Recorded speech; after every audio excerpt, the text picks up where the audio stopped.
Vamos a empezar. Buenas tardes, queridos amigos. Vamos a presentar el libro llamado Realismo Especulativo, un taller de un día. Enseguida explicaré por qué se llama un taller de un día. Lo presento como editor. Después quiero poner una cuña por mi parte en la exposición, pero por ahora solo hablo como editor de Arena Libros. Estoy verdaderamente contento con la publicación de este libro por muchos motivos, pero sobre todo porque permite que tanto la editorial como Cruce, que es en este sentido incluso más determinante y más decisivo que la propia editorial, porque Cruce lleva 6 o 7 años por lo menos hablando de estos autores, leyendo artículos, partes de libros, fundamentalmente de 2 autores que son a los que hemos... No, de 3 autores, hemos hablado de 3 autores a lo largo de las sesiones del grupo de lectura, que fundamentalmente siempre están dirigidas por Tim, ahora por Zacarías, y estamos todos contentísimos. Y hemos dedicado varias sesiones a 3 de los autores que participan en este libro y que son el núcleo inicial del llamado realismo especulativo: Quentin Meillassoux, Ray Brassier y Jahan Harman, de quien precisamente tratábamos hace una semana aquí mismo en una de las partes de su libro Arte y Objetos, me parece que se llamaba, o Arte y Objetos, no recuerdo bien qué es. Me alegra especialmente sacar este libro primero por Cruce, naturalmente, porque Cruce es el que me dio a mí mismo a conocer estos autores, este movimiento filosófico, y me permitió, pues, primero intenté sacar o ver si se podía publicar en Arena Libros el libro fundamental de todos estos autores, que es el libro de Meillassoux, que se titula Después de la finitud. Ya alguien, una editorial argentina, se había adelantado en ese momento y bueno, quedó fuera de mi alcance, pero eso no quita que ahora me esté en cierto modo sacando la espina, publicando este taller de un día, que es el momento en que da comienzo este movimiento filosófico, esta corriente de pensamiento, como se quiera decir en estos términos, llamada realismo especulativo. El nombre de realismo especulativo se lo ponen ex professo para el taller. Cada uno de los participantes, que son estos 4 que he nombrado, incluido Ian Hamilton Grant, que es el menos conocido de los 4, porque ha publicado un libro especializado fundamentalmente en Schelling, y eso no es tan popular como los otros libros, por ejemplo, fundamentalmente los de Harman, que es el más prolífico de todos. Y por un lado está la labor de Cruce, que le ha dedicado 5 o 6 años a estos autores, de una manera siempre a salto de mata, como hacemos las cosas aquí, y después de la propia Arena Libros, que, pues, vuelvo a decir, publica este libro con gran satisfacción para mí, que por otro lado me ha permitido hacer algo. Eso indica el interés que tiene para mí el libro, hacer algo que no había hecho nunca, que es traducir del inglés. Es decir, yo suelo traducir del francés, pero me interesaba tanto hacer esto, y antes de ponerme a buscar un traductor, muy probable que lo hubiese encontrado incluso más capacitado que yo, me dije, ¿quién lo va a hacer más a gusto que yo? ¿Quién va a estar más satisfecho por terminarlo? Etcétera, etcétera. Y ahí me tiré a la piscina. Por suerte tenía agua, y salió la traducción del texto. Y después también me da mucha satisfacción porque, como siempre, por otro lado, de una u otra manera le hemos ganado la carrera y la partida a la universidad. Es decir, todavía es el momento en que, pongamos que el 90%, por ser generosos, de los profesores que dan clase en la universidad oyen Harman, Meillassoux, Ray Brassier, Hamilton Grant, y dicen, ¿quién? ¿Cómo? De hecho, hace un año o cosa parecida se presentaba el libro de Ernesto Castro dedicado a esto mismo, y los presentadores del libro confesaban, por otro lado hay que reconocerles la honradez, confesaban, y unos, bueno, los dos eran miembros importantes de la universidad, que no habían oído hablar de estos autores en su vida. Pero vuelvo a decir, el 90% de los profesores de filosofía están completamente fuera de juego, fuera de conocimiento del nombre incluso de estos autores. Les puede sonar un poquito eso de realismo especulativo, porque ha terminado teniendo cierta audiencia, y lo más grave para todos ellos es, bueno, siempre podrán aprender leyendo, entre otras cosas, este libro.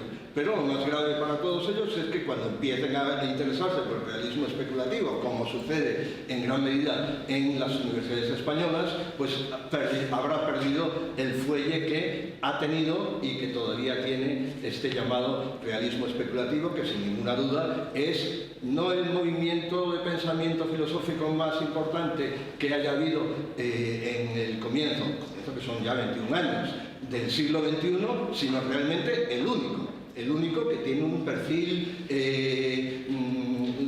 separado, un perfil distinto a las intervenciones particulares de otros muchos que pueden tener interés, pero que no forman grupo, no pueden ser adscritos a una manera de entender la filosofía como es esta de realismo especulativo. Una manera de entender la filosofía que también hay que advertir que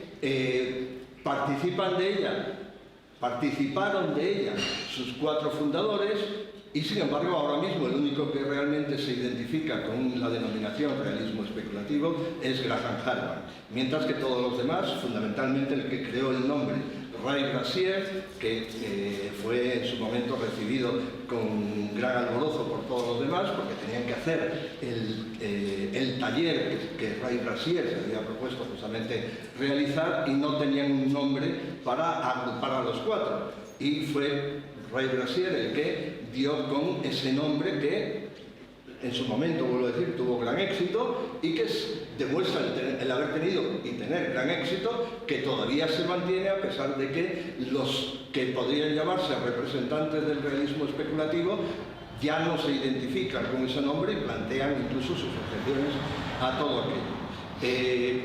Bien, Ray Brassier forma parte de esto, es el animador de la reunión de estos cuatro, a su vez fue el traductor de Después de la finitud, fue el que contactó con Alberto Toscano para que acogiera en la Universidad de Londres, en Goldsmith, el evento, y el evento es sencillamente, por eso se llama, ya voy a acabar, el evento se llama Un taller de un día, realismo especulativo, vuelvo a decir, el nombre general que le dio Ray Brassier y que aceptaron, acogieron todos en su momento, y es sencillamente una tarde, está puesto aquí mismo también el programa que se siguió en su momento, una tarde en que se reúnen los cuatro autores convocados, cada uno hace una exposición, más o menos resumen de su propio punto de vista, su propia posición dentro del realismo especulativo, excepto Ray Brassier, que como en cierto modo presentador de todo el grupo, lo que hace es pues hacer un resumen de lo que aportaría cada uno de ellos, manteniéndose él mismo al margen, y sin embargo Ray Brassier en ese mismo momento estaba publicando un libro importante que se llama Nihil desencadenado, que está traducido por otro lado también en español, y que, sin embargo, a ese libro, que no ha dado tiempo a discutir o a conocer bien en ese momento, pues no se le dedica prácticamente ninguna atención, pero vuelvo a decir, por desconocimiento del libro, no por importancia del libro, porque el libro es realmente importante, Nihil desencadenado se llama. Y después hay varios libros también de Harman. Por suerte Rodrigo nos ha hecho una bibliografía extraordinaria de todo lo publicado hasta prácticamente este mismo momento, tanto en inglés como en español, de cada uno de estos autores. Y bueno, ahí tenemos las cuatro exposiciones de cada uno de los cuatro intervinientes en el taller, y también por suerte, pero primero las exposiciones son de una altura notable, como se podrá apreciar enseguida, pero después el debate posterior que se produce detrás de cada una de esas exposiciones es casi, si cabe, más notable aún. Es decir, que están ahí los principales representantes, muchos de ellos aludidos en la exposición de cada uno de los autores, y tienen la ocasión, con un conocimiento de causa verdaderamente envidiable, no digamos que queda un poco feo decir que a cada uno, a mí en particular, se me caía la baba viendo la altura del debate, cómo se mueven todos esos autores, conociendo perfectamente la obra de los demás, teniendo algo original que decir y a su vez creando un ambiente de debate que pues seguramente podría haber durado 3 días, pero bueno, dura una tarde, que es justamente lo que dura ese taller. Y como el taller está más o menos transcrito, no lo he transcrito yo como es natural, lo transcribió una revista que se llama Collapse, que es de donde ha venido todo esto. La única publicación del texto del taller es de esa revista, y el libro lo que hace es nada más que traducir lo que aparece en esa revista. Por último, quiero decir que el libro sale con una introducción amplia y muy detallada y muy bien informada de Rodrigo, que ayuda enormemente no solo a entrar en los autores del libro, en las cuestiones en las que trata el libro, sino, que es lo que de verdad le importa, a ver hasta qué punto, dentro de estos 20 años, el taller se produce en el año 2007 exactamente, dentro de estos 20 años que llevamos del siglo XXI, pues lo que os estoy transmitiendo es que esto es decisivo. Es decir, que aquí se está cociendo un poco al estilo del famoso debate de Davos entre Heidegger y Cassirer. Si se mira con esos ojos, estamos viendo lo mismo que en el famoso debate de Davos.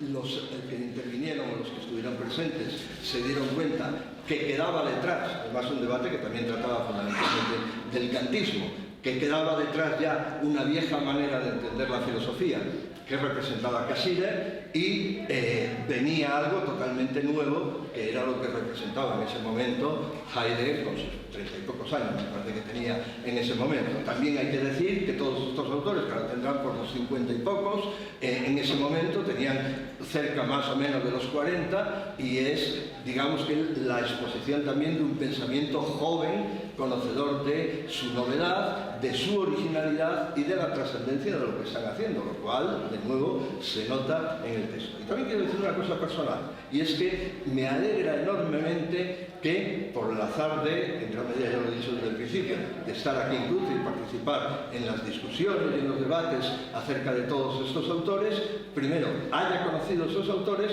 y no me los haya perdido, porque lo más normal es que me los hubiera perdido. Justamente, pues es una, digamos, satisfacción enorme para mí que esto, que es verdaderamente importante, interesante, apasionante incluso para alguien que mira con pasión la filosofía, que no me lo haya perdido. Y de nuevo, pues transmito mi satisfacción por esto. Creo que he hablado demasiado, pero digo porque cae. Y a continuación, ahora Tirambello. Vale. Pues, en primer lugar, es un placer estar aquí en casa, ¿no? Con amigos muy lúcidos y muy amigos. Debo confesar, no quiero empezar neuróticamente, pero pensé que cuando me invitaron pensaba, bueno, ¿y qué tengo que decir yo, ¿no?, sobre este tema? Es algo que a veces me pasa. Pero yo creo que luego pensé que quizás el tema más interesante aquí es si los propios realistas especulativos tienen algo que decir. Es decir, si ellos tienen algo que decir sobre su propio proyecto, ¿no? Entonces esto ha sido más o menos la idea que quería desarrollar hoy. Yo creo que hay dos tipos de respuesta posibles a esta pregunta, de si tienen algo que decirnos estos 4 pensadores. Voy a volver sobre esas dos contestaciones posibles en un instante. Primero debo hablar del libro. Normalmente cuando te invitan a presentar un libro, cuando un amigo te invita a presentar un libro, hay una cierta obligación de decir, este libro es muy bueno, ¿no? Tienes que siempre decir eso, que es un libro muy bueno. Aquí hasta ahora tengo un dilema, porque este libro realmente es bueno, y no sé cómo convenceros de ese hecho, ya que el formalismo siendo lo que es, pero realmente es un libro muy bueno, ¿vale? De hecho es un libro magnífico. La traducción del inglés ya me parece fantástica, así que enhorabuena, Isidro. Y bueno, el ensayo de Rodrigo al principio del libro es fantástico, realmente fantástico. Entonces este libro creo que es buen regalo de Navidad. Toda la familia, ¿qué pasó? Pero yo creo que si quieres empezar con esta nueva escuela, ¿no? Esta forma de pensar, esto es un primer paso muy bueno y muy importante. Incluso, no quiero ofenderte, pero pienso que escribes en un estilo muy inglés. No sé si... Claro, sí. Analítico, sí. No quiero ofender tu francofilia nata, pero Al revés. porque los ingleses escribimos de forma muy clara, supongo que lo sabéis, ¿no? Esa es la famosa frase de Wittgenstein en el Tractatus, ¿no? Lo que se puede decir, lo que puede decirse claramente o con claridad, ¿no?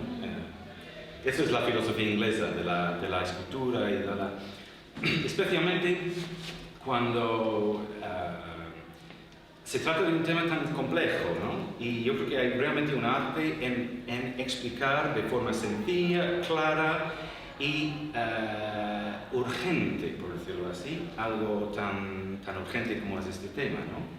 Yo creo que lo que has hecho es magnífico. Yo no sé si realmente, quizás si estamos hablando de realismo especulativo, quizás podríamos hablar de una disciplina realista, que tiene que ver precisamente con transmitir esas ideas muy puntuales y muy claras, muy complejas, pero muy puntuales y muy incisas, ¿no?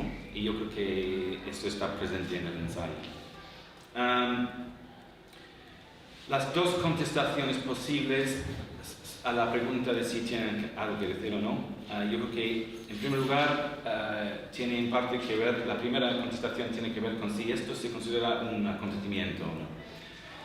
En primer lugar, puede haber un acontecimiento en el pensamiento, que es otro tema, pero si asumimos que puede haber un acontecimiento no solo en los varios campos de la experiencia humana, pero también en el pensamiento, esto quizás puede considerarse un acontecimiento.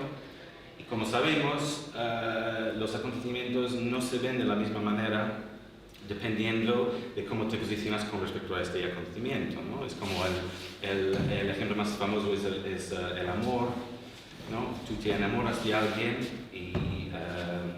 pero luego si tu amigo o tu amiga te pregunta por qué te has enamorado de esta persona, puedes explicarlo durante horas y esa otra persona no lo va a entender nunca, porque es un poco como los embajadores de Holbein, ¿no? Depende de cómo te posicionas en la sala, sí puedes realmente apreciar lo que se está viendo. Entonces, yo debo decir en primer lugar que para mí esto sí es un acontecimiento. Voy a posicionarme en la sala de Holbein. Yo creo que sí es un acontecimiento. Para mí, siendo medio lacaniano, o más del 50% lacaniano quizás, la idea de volver a lo real es algo que ha estado pendiente durante años y años. Y creo que es buena tarea, ¿no? Pensar nuestra experiencia desde el sesgo de lo real. Entonces, para mí, yo ya estoy, ¿cómo se dice?, firmado, ya me apunto a esto, en tanto que acontecimiento, ¿no?, del pensamiento. Pero yo creo que la segunda contestación tiene que ver con, realmente, si asumimos, como yo asumo que es un acontecimiento, si los propios realistas especulativos podrían desarrollar más su proyecto y su forma de pensar. Y si esto ocurrió, este taller hace 13 años, la cuestión para mí es si realmente ha dado fruto o no. Y, pensando en estos propios autores, ¿no? Como explicó Isidro, hay 4 autores en juego, Grant, Harman, Brassier y Meillassoux. Hay un momento sintomático al principio del seminario, no sé si estabas viendo esto en la presentación de Grant, y él dice, en primer lugar, quiero agradeceros por estar aquí porque nadie nunca ha hablado de mi trabajo. Bueno, he estado en casa escribiendo y básicamente a nadie le importa lo que he hecho hasta ahora. Entonces esto te da una pista, ¿no? De que está pasando algo, pero todavía nadie sabe exactamente qué es, ¿no? Y luego, segundo ejemplo es Harman, que habla constantemente de su fenomenologismo. Es decir, se ve a sí mismo de alguna manera como fenomenólogo. Eso es curioso. Es realista especulativo, pero habla constantemente de la importancia de la fenomenología. Entonces, yo creo que cuando pensamos en las grandes obras de la historia de la fenomenología, desde Kant, Crítica de la Razón Pura, hasta Heidegger o Sartre, incluso Merleau-Ponty, son obras grandes, ¿sabes? Como ladrillos, explicando, o Husserl, ¿no? Toda la fenomenología del mundo y cómo podemos interpretar el mundo desde esa perspectiva fenomenológica. Me parece que falta una obra de ese tipo por parte de estos autores. Esa es la primera cosa que me gustaría señalar. Y luego Brassier, su libro Ni el desencadenado, Nihil Unbound en inglés, fue la inspiración para la serie True Detective, la primera temporada de True Detective, no sé si la habéis visto. Perfecto. Y es una serie en que efectivamente nadie habla, ¿no? Los hombres no hablan, están en silencio la mitad del tiempo y bueno, me parece que no es accidente, porque Brassier es seguidor de unos filósofos, se llaman neurofilósofos canadienses, Paul y Patricia Churchland, y ellos han desarrollado una forma de filosofía que sería impensable en el continente, que se llama materialismo eliminativo, y básicamente van excluyendo cosas de las que podríamos hablar significativamente. Dicen cosas como las creencias no son reales. Entonces no tenemos que hablar de las creencias, por ejemplo.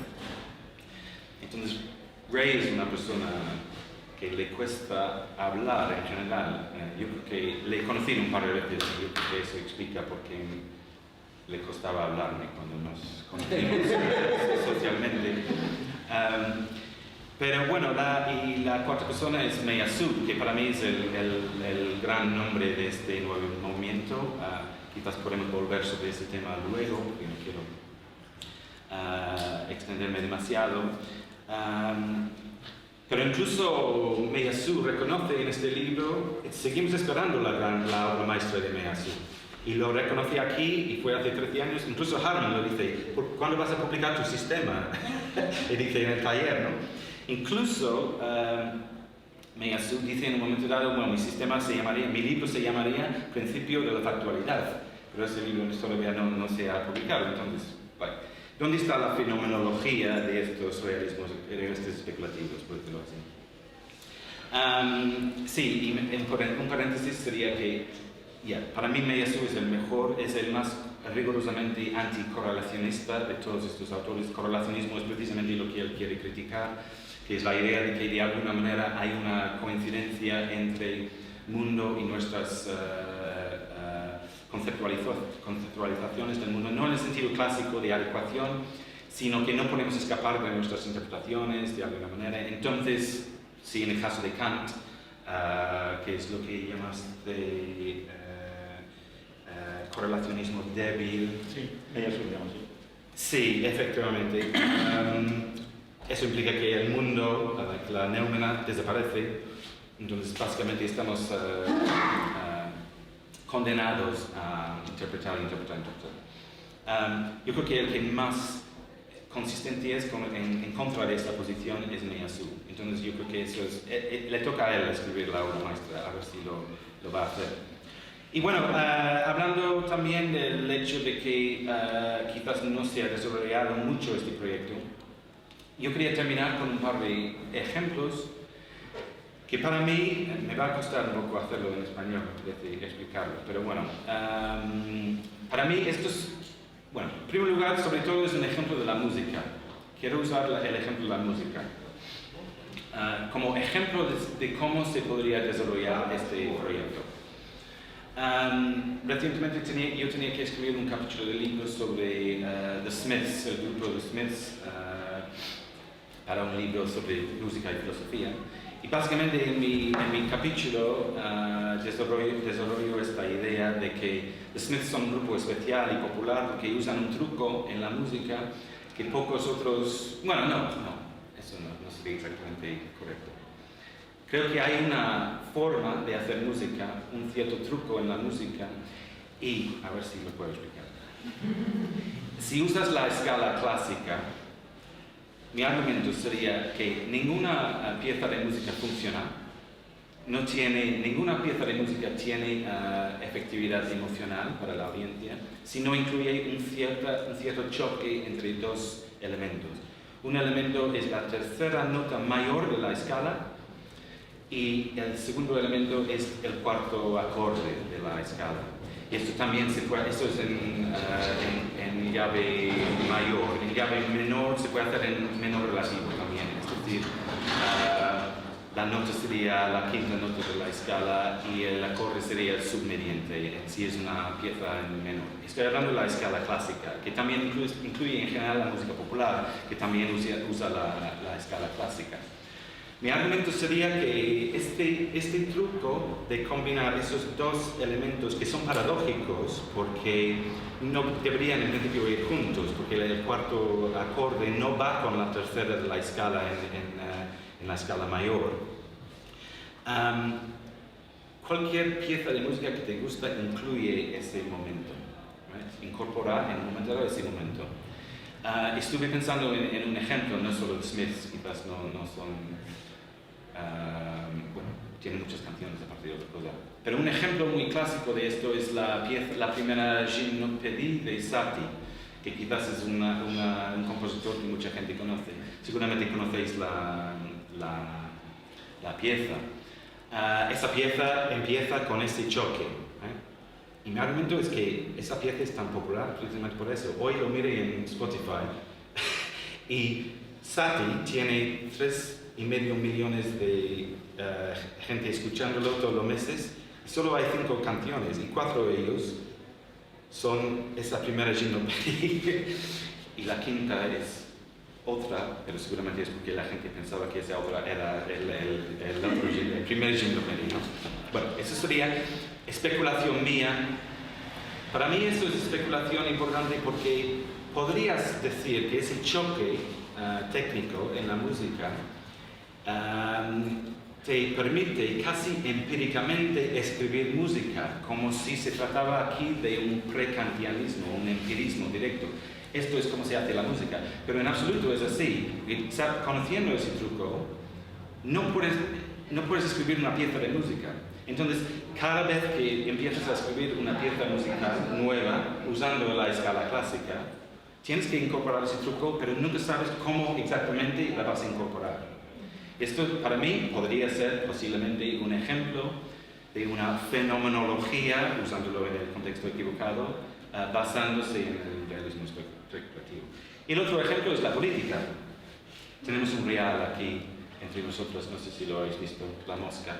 Eso es lo real en el estado puro, ¿no? Está interrumpiéndonos. Sí, la política. Mi argumento sobre la política, porque siempre tengo que hablar de la política en un momento dado, es que para mí no tiene mucho sentido hablar de estrategias políticas, que es algo que se hace todo el tiempo en la política, si implícitamente no estamos todos pensando en un real excluido.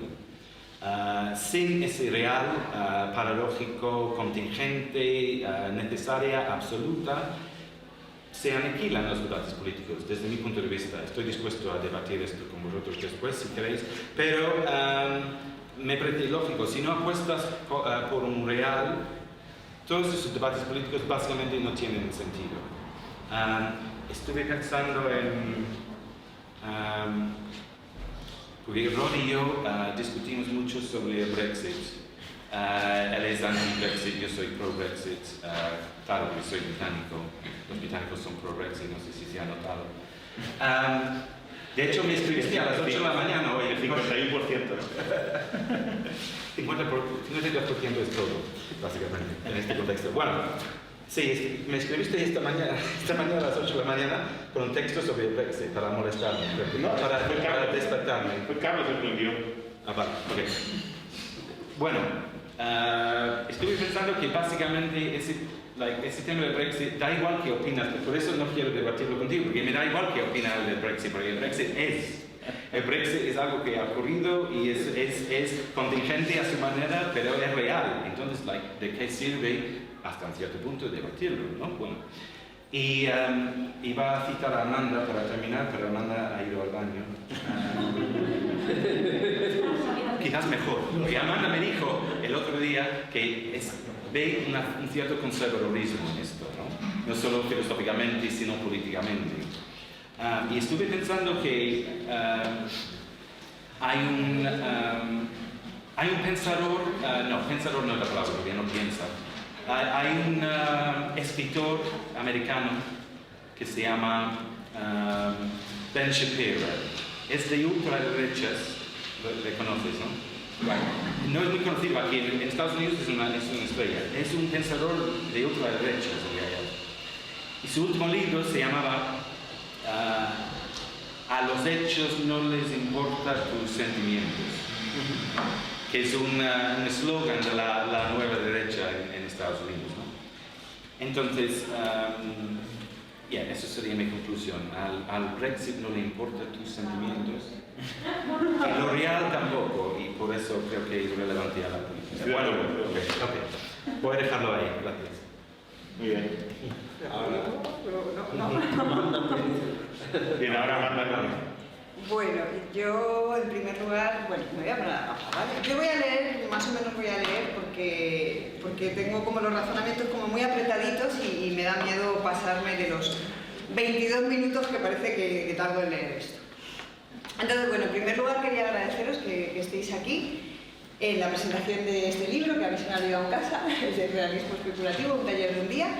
Y quería agradecer también, por supuesto, a Isidro y a Rodrigo que me hayan invitado a esta presentación y que hayan publicado el libro. Me parece que este libro es bastante interesante porque nos acerca a unas problemáticas y a unos textos que no estaban en castellano y tampoco estaban en castellano de manera unificada, ¿no? Entonces, creo que era obligatorio publicar este libro y, les quiero agradecer mucho que me hayan dado la posibilidad de leerlo y además, como creo que era obligatorio publicar este libro, pues además les felicito por ello, ¿no?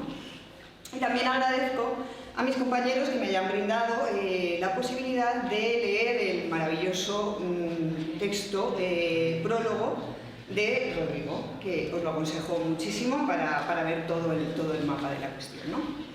Voy a comenzar comentando un poquito lo que me parece interesante de estos filósofos y de las cuestiones que nos invitan a plantear, ¿no? En primer lugar, me parece que tienen una pertinencia, podríamos decir, absoluta, porque lo que hacen, creo, es traer de nuevo la filosofía y sus herramientas del campo, las herramientas del campo propio, especializado, a un mundo donde la especialización está cada vez peor vista. Se trata de una corriente que está fuera de la cada vez más común divulgación filosófica, los Byung-Chul Han estos que aparecen infinitos, y sin embargo es una corriente que cada vez está impregnando más ámbitos, ¿no? Es curioso, ¿no? Incluso fuera de la academia, como decía Isidro, ¿no? Y eso me parece un mérito, porque en campos donde la filosofía, donde el lenguaje que utilizamos es el lenguaje natural, pues siempre se le pide que sea comprensible, ¿no? Y claro, ahí se olvidan todos los debates, todos los estratos que tiene el lenguaje filosófico, que es tramposamente hablando con lenguaje natural. Y este texto, estos filósofos, me parece que son muy interesantes porque están acercando a la gente una cantidad de matices y distinciones importantes que yo creo que pueden servir para aprender filosofía, ¿no? Para estar en la filosofía y aprender filosofía. En segundo lugar, me parecen interesantes también porque traen debates a la actualidad muy antiguos, de la escolástica incluso, pero que son debates que para nada están cerrados, ¿no? Y hay que revisar cada cierto tiempo, ¿no? Como decía Deleuze, cada circunstancia tiene las respuestas que se merece respecto a cómo se plantean las cuestiones como las que están tratando en este libro.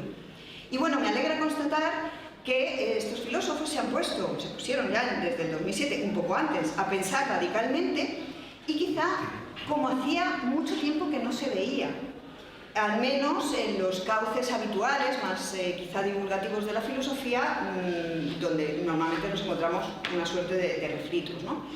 Y en definitiva, pues considero que son muy valiosos en cuanto nos ponen a pensar y argumentar muy radicalmente, y eso además de una, como decía Isidro, ¿no? Se le cae la babilla, una zona libidinal que algunas y algunos tenemos con este tipo de razonamientos, ¿no? Así como sin concesiones.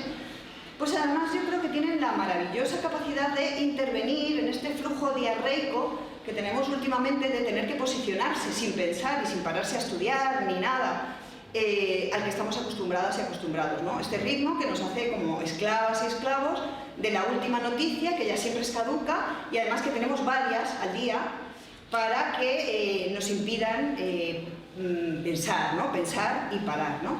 Entonces, a mí me parece que la cantidad de matices tan exquisita que meten estos filósofos nos recuerdan todo el rato que hay que parar, pensar, estudiar, etc., ¿no? Y con todo esto ya sé que me voy acercando a lo que Hartmann llama una sobreminación, es decir, justificar estas filosofías desde parámetros externos a ellas, es decir, circunstanciales o sociales, es decir, fenoménicos, si lo dijéramos con Kant.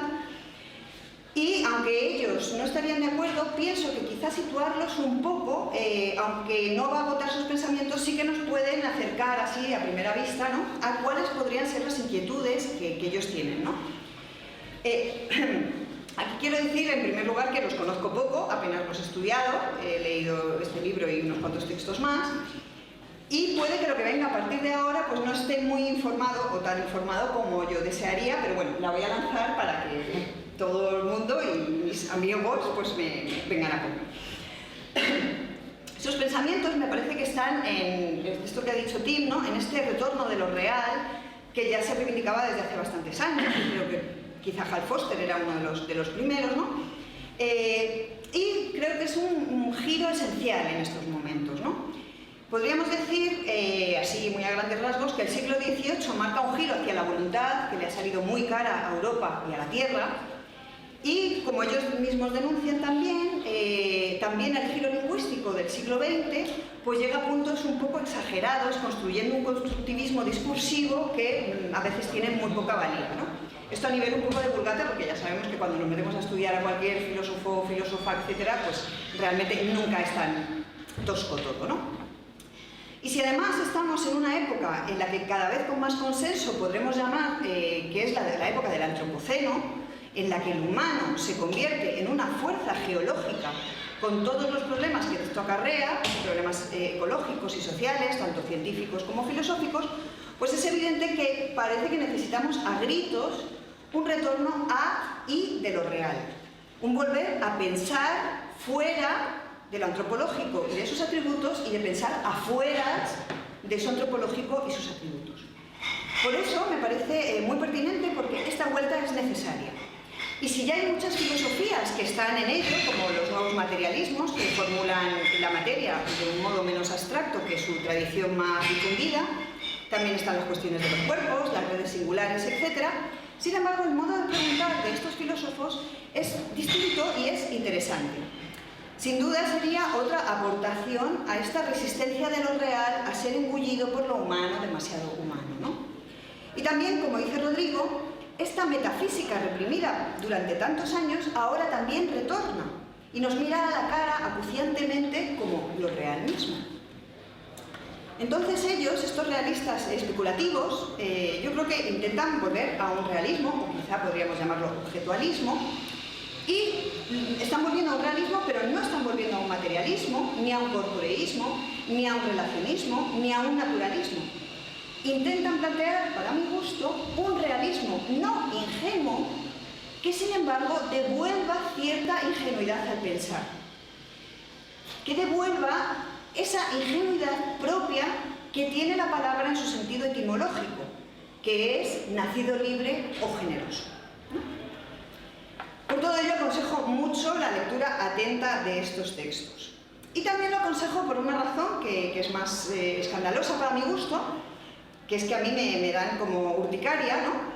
Y a mí es que creo que esto es lo que más me atrapa de esos pensamientos, como la urticaria que me dan, ¿no? Vuelvo a repetir que no los he estudiado mucho, pero bueno, voy a adelantar unas cuantas cosas por aquí, por si alguien las quiere recoger o no, o decirme que estoy completamente equivocada o lo que sea. La razón esta razón escandalosa para mi gusto, es doble. Sobreminando, por ejemplo, más, es decir, con más condiciones externas al pensamiento, aunque sin agotar la cosa misma, cuanto más los leo, más me parece que, además de todo lo dicho, que se queda dicho, creo que son un espejo claro y distinto de la tristeza, impotencia, desencanto y decepción en la que está sumido el supuesto Occidente en la actualidad. Al ver, por ejemplo, que hay rascacielos mayores en sus afueras pintorescos, desde Hong Kong a Hawái, o que la economía mundial se encuentra ahora mismo en el Pacífico y no en las naciones colonizadoras de antaño. Entonces ya no valdría el discurso colonizador de la voluntad, efectivamente, tampoco el culposo por haber colonizado, que ha tenido ciertos relativismos. Ahora parecería que esto horrible se ha extendido a prácticamente todos los lugares de la Tierra, y esa Tierra pues se nos está haciendo hostil. Y sobre todo, se nos está haciendo hostil al hombre blanco, porque hostil era para mucha gente desde hace mucho tiempo, ¿no? Además de eso, hay un plus de pérdida de control de quienes fueron los amos de la Tierra durante muchos siglos. Entonces, parece que solo queda para el antiguo Occidente una suerte de lucha contra el pensamiento mismo causante de todo esto. Y quizá, solo quizá, dejar hablar a las llamadas periferias, aunque estos señores son tan universalistas que creo que tampoco les dejarían hablar a las periferias, ¿no? Yo pienso, cuando los leo, pienso mucho en Kurt Cobain, el cantante de Nirvana, que en los años 90, década en la que estos jovencísimos señores talluditos comenzaron su andadura filosófica, decía Kurt Cobain: me odio a mí mismo y quiero morir. Ya no estaríamos hablando de esa pop filosofía que reivindicaba Deleuze en otros tiempos, ¿no? En el 68, ahora yo le llamaría un grunge o un grunge filosófico. Gracias. Aunque matizando, porque los cuatro, pues obviamente no dicen lo mismo. Yo creo, los veo un poco como el Nirvana de los 90, que tras unos años donde parecía que algo podía aparecer y estábamos todos un poquito más contentos y tal, pues vuelve y retorna otra vez, y por eso estamos leyéndolos otra vez bastante, ¿no? Y es que no puedo dejar de encontrar en sus pensamientos un suicidio del pensamiento mismo en estas filosofías. Si Kant criticaba el tono de distinción adquirido recientemente en filosofía, tengo la sensación de que estos señores se quieren suicidar, pero distinguidamente, como grandes señores, retomando la otra cara que tiene la etimología de ingenuo, que es decir, los libres porque hemos nacido aquí, no en otros lugares, y los generosos porque somos nobles. Da igual, parece ser, si es en Londres o en Honduras. Su tesis parece decir que el pensamiento todo ha de sucumbir ante la realidad toda. Por supuesto, una realidad tampoco situada y localizada jamás. Y solo así una nueva ingenuidad tendrá cabida en la filosofía. Y ellos, por supuesto, se declaran la vanguardia de todo esto. Os voy a hablar un poquito de en qué consistiría este suicidio, ¿vale? Así muy toscamente, y voy a intentar ser breve porque ya no sé cuánto tiempo llevo. Bueno, este suicidio, además de, creo que es un suicidio explícito en posiciones como la de Brasier, que casi en un tono aceleracionista lo que propone es la extinción del pensamiento y un nihilismo ilustrado, que le hace además jugar a una doble banda, ¿no? Realizando unos trabajos de un preciosismo académico europeo exquisito, del mismo modo que hace unos libros de divulgación de la más plana y sin matices, porque total, aunque seas un señor, si te vas a suicidar, pues se va a ver la sangre o las heces, etcétera, y te vas a poner todo perdido, así que puedes jugar a las dos bandas tranquilamente, ¿no? Puedes ser un señor exquisito y a la vez en el suicidio, pues hacer cualquier cosa. Como digo, además de esta explicitación, ya se están cabreando mis compañeros, también se suicidan por una cuestión que atañe al pensamiento mismo. Y es que los cuatro están obsesionados con la superación del correlacionismo que proyectan en Kant, aunque realmente provendría de todas las filosofías de la conciencia, ya de corte cartesiano, es decir, de la modernidad filosófica que comienza en el siglo XVI. Y sin embargo, por este suicidio, parece que ninguno consigue esta superación. Voy a explicarlo, intentaré muy brevemente.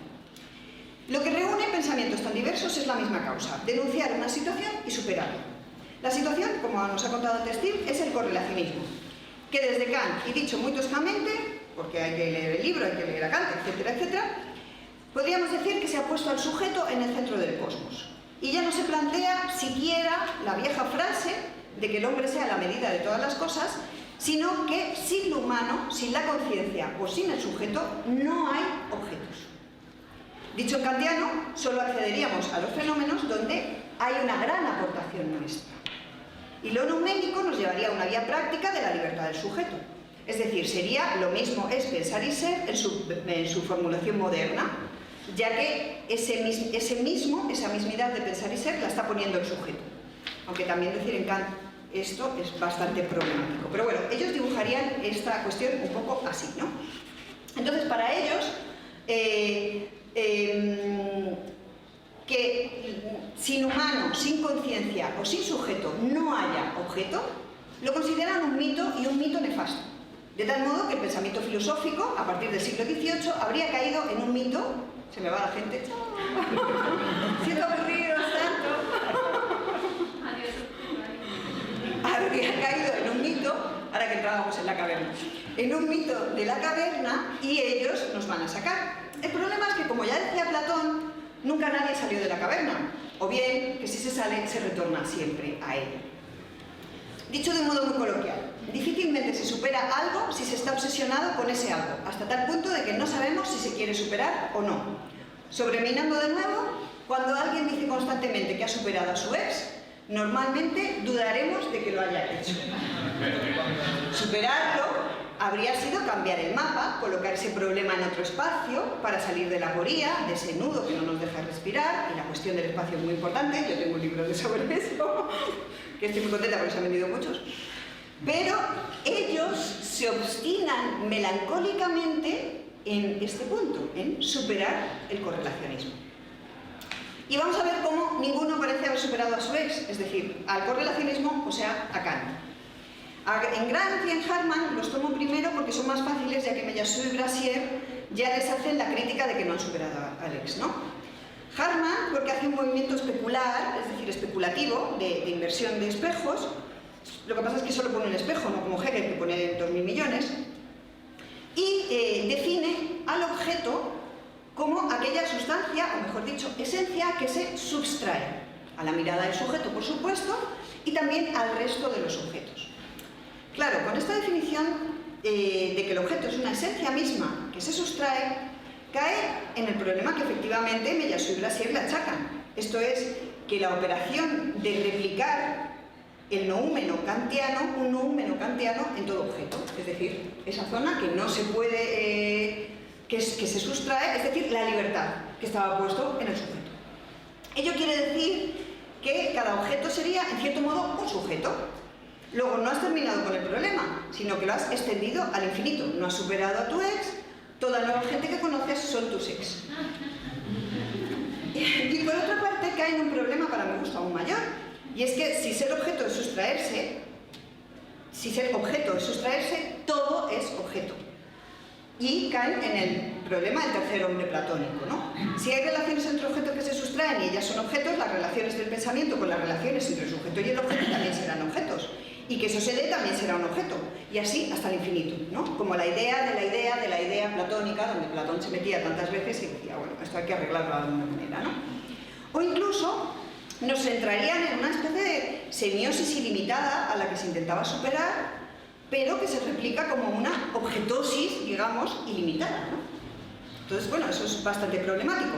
Y claro, como no lo superas, como no superas a tu ex, pues te suicidas. Pero como el asunto era anular el pensamiento tipo, el pensamiento mismo, o cierto tipo de pensamiento, porque era un atributo del sujeto, y esto ya presupone una correlación, pues tampoco pasa nada. Te dedicas a la proliferación estética, o bien a la proliferación especulativa, ya que tampoco hay nada que adecuar con nada, porque todo es un continuum objetual.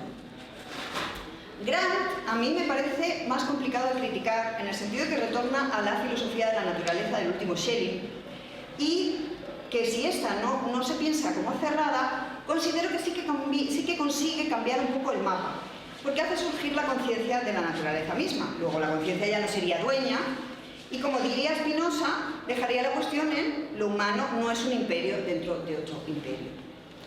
A mí esta me convence bastante más, pero a Meillassoux y Brassier pues no les parece un camino de estudio posible, porque como bien apunta Rodrigo en su ensayo, pues consideran que esto es un vitalismo, que traducido en los términos de Meillassoux y Brassier sería un animismo, donde todo tiene alma, donde todo es un sujeto, y por lo tanto volvería a reproducir al infinito lo que estaba criticando. Ya acabo ya con Brassier y Meillassoux, ¿me permitís esto si no os aburro demasiado? Bueno, Brassier y Meillassoux parece que no están nada contentos con que la vía de escape al problema sea que lo otro del sujeto tenga la misma dignidad que el sujeto. Para ellos, que son mucho más cartesianos, el objeto tiene que no poder correlacionarse con ningún sujeto y además no participar de ningún atributo que le damos al sujeto. Es decir, en cartesianismo, el objeto debería ser res extensa. Vamos, que lo que vendrían a decir es que para superar a Kant habría que invertir a Descartes y no a Kant. En Brassier ya hemos visto que, a grandes rasgos, lo importante es estudiarlo, por supuesto, se decanta por una extinción del pensamiento.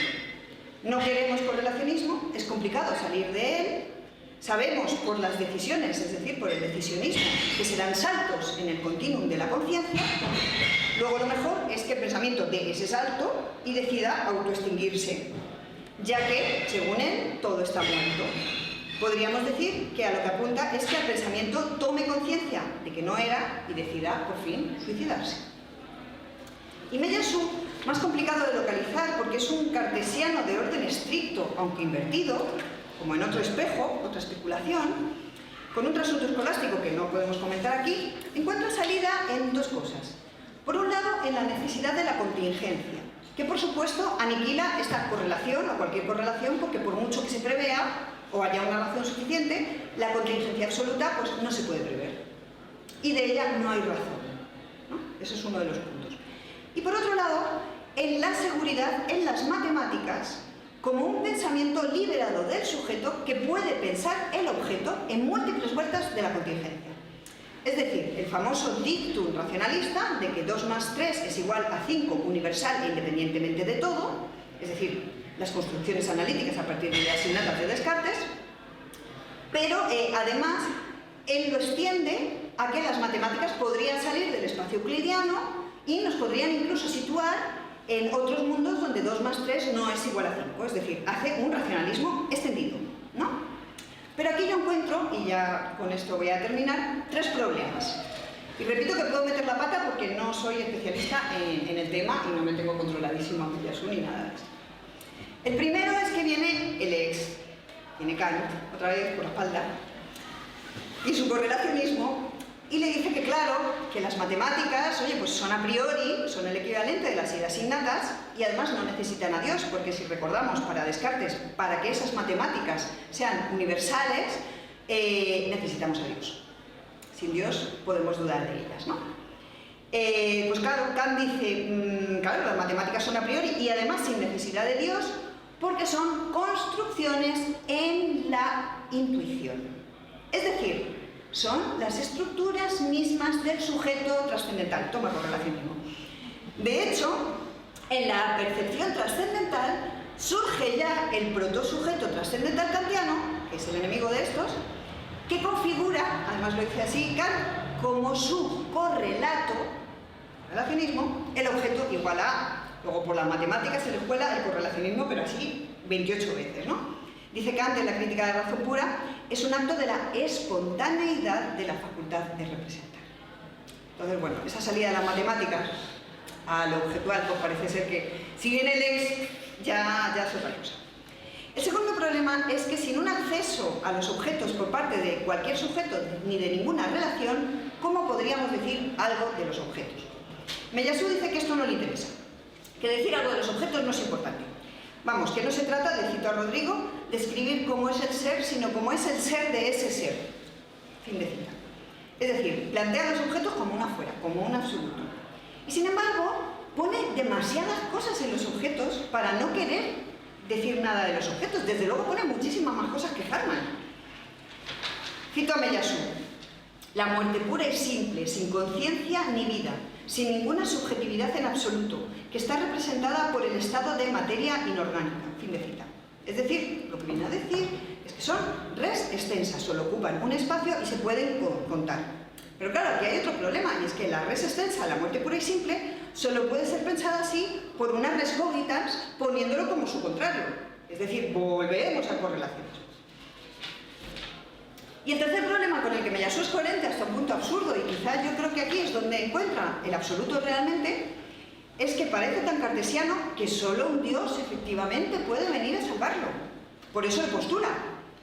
Y siguiendo una senda de Kant, lo postula, aunque pues Kant lo postula como un postulado de la razón pura, y él lo postula en alguna vuelta de lo contingente consigo mismo, ¿no?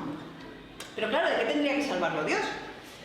Pues de las cadenas del correlacionismo, porque tal y como plantea el problema, es decir, como un cartesiano estricto desde la única certeza de las res cogitas, pero quitando las res cogitas, pues realmente difícilmente se puede resolver ese problema, porque ha hecho un falso movimiento para mi gusto.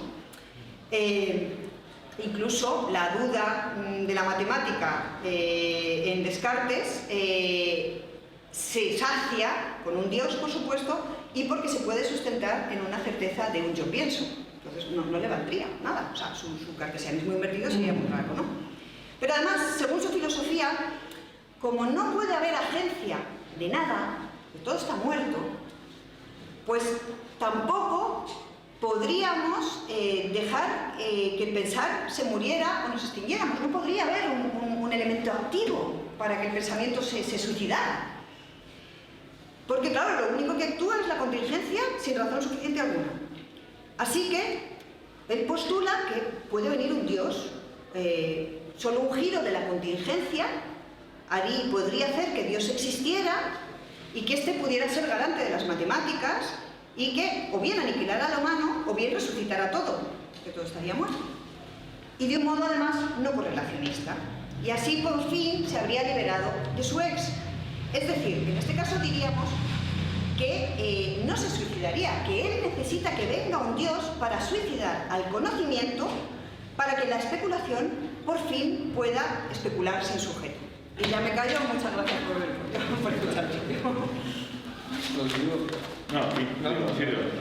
No, pues prefiero, luego en todo quiero introducir alguna cosa, porque ahora mismo me iba a enrollar, que me ha dado pie a mandar muchas cosas en las que pensar y decir, y prefiero que sea tú. Vale. Si no, vamos a estar demasiado tiempo. Sí, yo está mucho, ¿verdad? Bueno, pues yo estoy encantado de estar aquí, presentando este libro, y sobre todo que hayan aceptado la invitación a Amanda, a ti, de compañeros de Isidre, a mí, porque yo no conozco pensadores, filósofos en Madrid que piensen mejor. ¿Estoy de acuerdo o no estoy de acuerdo? Sobre el Brexit o sobre el materialismo vital, que ahora me voy a meter yo con Amanda, claro. Ahora me toca a mí. Por eso además la he invitado también, para que haya. Pero el mural que tenemos es muy pro suicidio. Bueno, entonces, pues no quiero ser muy largo, es complicado, claro. Yo he hecho un ensayo que se llama El retorno de los vivientes de la metafísica, y lo que he hecho no es solo explicar a los autores, sino intentar lo que yo entiendo por filosofía, que es introducirlos en la historia de la filosofía. O sea, cuál es su lugar y qué tiene que decir, como decía Tim, ¿no? y si hay algo de novedad en su pensamiento, ¿no? A lo mejor no en todos, ¿no? Como que ya Amanda ya ha separado dos, Brasil y Meyasu, contra Granny y Harman, y claro, yo voy por ahí en el ensayo, intento pues no hacer simplemente una mera exposición de los argumentos de cada uno, y que eso no nos lleva a nada al final, porque si no se sitúa en la filosofía es como Einstein en realidad hizo la teoría de la relatividad para rebatir a Newton, del tiempo absoluto. Pues igual, en la filosofía hay que rebatir los argumentos anteriores para intentar avanzar en filosofía. Si no, ¿para qué estamos? O sea, hacer una tesis sobre Kant, pues no tiene mucho sentido, ¿no? No sé, o sea, hay que intentar siempre discutir respecto a lo anterior, pero claro, para ir más allá, ¿no? Bueno, entonces, yo lo que he hecho es como intentar estructurarlo en cuatro partes, y así voy a intentar es como dar pinceladas tampoco, porque si no, no. Y explicar o sea, los argumentos de cada uno es muy complicado, pero bueno, voy pinceladas y ya está, ¿vale? Entonces, entre las relaciones, básicamente es el retorno de lo reprimido de la metafísica, es el retorno de la cosa en sí, ¿vale? De lo real, como decía Tim, y justamente coincido perfectamente con él en el tema político. Igualmente, si hablamos de nosotros mismos con nuestras construcciones, al final ni en política ni en nada avanzamos nada, ¿no? Entonces, justamente eso es lo que le critica al correlacionismo, ¿no? De los dos últimos siglos, ¿no? Entonces, digamos que el retorno es porque hubo un momento en el que, bueno, los títulos de mis 4 apartados sería la relación que tenemos nosotros con el mundo. Entonces habría como 4 posibilidades, invirtiendo los términos, es decir, nosotros con el mundo, que sería la metafísica, ahora lo explico, la metafísica hasta antes de Kant. Después nosotros sin mundo, hemos perdido el mundo, que sería el correlacionismo kantiano y post-kantiano, fundamentalmente, y luego estaría volver, pero no nosotros con mundo de la metafísica, sino un mundo con nosotros, un mundo de gente, que dice el Viveros de Castro, que le gusta mucho a Amanda. Entonces es otra vez otra metafísica, veremos eso, pero es un mundo con nosotros, o sea, vamos a reconciliarnos con el mundo, que es lo que para ser como buenos, vitales, y ya veremos eso, y ser felices sobre todo. Entonces, y por último, quedaría el mundo sin nosotros, que esa sería lo que yo pienso que es la auténtica novedad, y que es Meyasu fundamentalmente, y Brasil acompaña en ese camino, ¿no? De ese mundo sin nosotros. Justamente el taller, como decía Isidro, no hubiera sido posible sin el libro de Meyasu. O sea, el libro de Meyasu es la base de que uno lo lea, se lo proponga al otro y le llamen a Meyasu para hacer algo juntos, porque ese libro hay que traducirlo al inglés. El libro tiene un éxito en el mundo anglosajón brutal, justamente porque está escrito de una manera muy clara, muy analítica, para ser un pensador clarísimo. Estamos acostumbrados a Deleuze y a Derrida y tal, y eso pues es ilisible, ¿no? Es maravilloso leerlo, pero no entiendes nada. Esto no, esto es puro análisis anglosajón. Y yo también, la verdad es que gustándome los pensadores franceses, yo agradezco, yo también soy de este tipo de pensador analítico, ¿no? Me gusta ser claro en los argumentos. Racional, ¿no? Al final es una vuelta al racionalismo, claro. Por eso también es analítico, ¿no? Bueno, entonces simplemente, pues, digamos que la historia metafísica, ¿no? Pues desde Parménides, ¿no? Ser y pensar son lo mismo, ¿no? Fragmento 3 del Subpoema, hasta Descartes y Locke, que distinguen entre cualidades primarias y cualidades secundarias. Es decir, que yo puedo, digamos, hay una compatibilidad entre el ser, la realidad y mi pensamiento. O sea, es lo que decía nosotros con el mundo. O sea, hay una adecuación, una correspondencia, y a la vez yo puedo, pues, distinguir entre lo que pertenece al mundo y lo que yo le pongo, la subjetividad que yo le pongo. Entonces, esa posibilidad de distinguir es lo que Kant va a decir. A ver, vamos a ver, esto de distinguir entre primaria y secundaria, como hace con la matemática, la red extensa, pues no. Las matemáticas son subjetivas también, y entonces todo es fenómeno. O sea, todo lo que tú puedes conocer es tu relación con la realidad. Y nada más, Kant. Pero Kant, porque yo en realidad también defiendo a Kant en ciertos aspectos, y Meyasu, pero deja la posibilidad de pensar en cómo son las cosas en sí mismas. Vale, no podemos decir nada de ellas, no podemos conocerlas para nada, pero existen, dice Kant, existen. Vale, entonces, ¿cuál es el...? Entonces, él dice que existen, pero lo importante es, como no podemos decir nada de ellas, pues vamos a concentrarnos en los fenómenos, en mi relación con las cosas, y ya está. Y eso lo vamos a dejar ahí aparcado, reprimido, absolutamente. Y justamente toda la filosofía posterior es decir, al revés, incluso llegar más lejos que Kant, es decir, ni siquiera podemos pensar en esa cosa en sí, la reprimimos aún más. Esa cosa en sí no hay que considerarla, nos quedamos en un mundo fenoménico. Eso es la filosofía idealista y es también la fenomenología. Y esto del giro lingüístico del siglo XX, es decir, el siglo XIX y XX es intentar reprimir aún más esa cosa en sí, kantiana, y que por lo menos Kant decía que se podía pensar. Entonces, justamente, en realidad Miyasu y todos están de acuerdo en esto, en que son kantianos, no postkantianos, sino kantianos, en el sentido de que la cosa en sí no podemos conocerla. Ellos dicen lo mismo. No se puede conocer. No se puede conocer desde un punto de vista subjetivo. O sea, desde un punto de vista postulado por mí, dado, experimentado, la fenomenología, etcétera. Pues por supuesto que no se puede conocer desde ese punto de vista, que es el punto de vista de Kant, ¿vale? Kant dice que desde el punto de vista subjetivo no se puede conocer la cosa en sí. Otra cosa es si se puede especular sobre ello, que es lo que hacía la metafísica anterior, pero de una forma naif, realista, pensando que se podía conocer de una forma transparente la realidad, ¿no? Por supuesto no se trata de volver a la metafísica precrítica, ni a Descartes, en el sentido de distinguir esa cualidad primaria y secundaria, no se trata de eso. Es un poco más complicado. Entonces, bueno, pues lo que básicamente hay un libro muy interesante de Lee Breiber que es sobre la historia del antirrealismo de los 2 últimos siglos, desde Kant hasta Derrida. Y pues Kant, Hegel, Nietzsche, Heidegger, Foucault y Derrida. O sea, básicamente los grandes filósofos que tienen que decir algo sobre toda la historia de la filosofía y que intentan avanzar en la historia de la filosofía, ¿no? Pues digamos que esa es una historia del antirrealismo.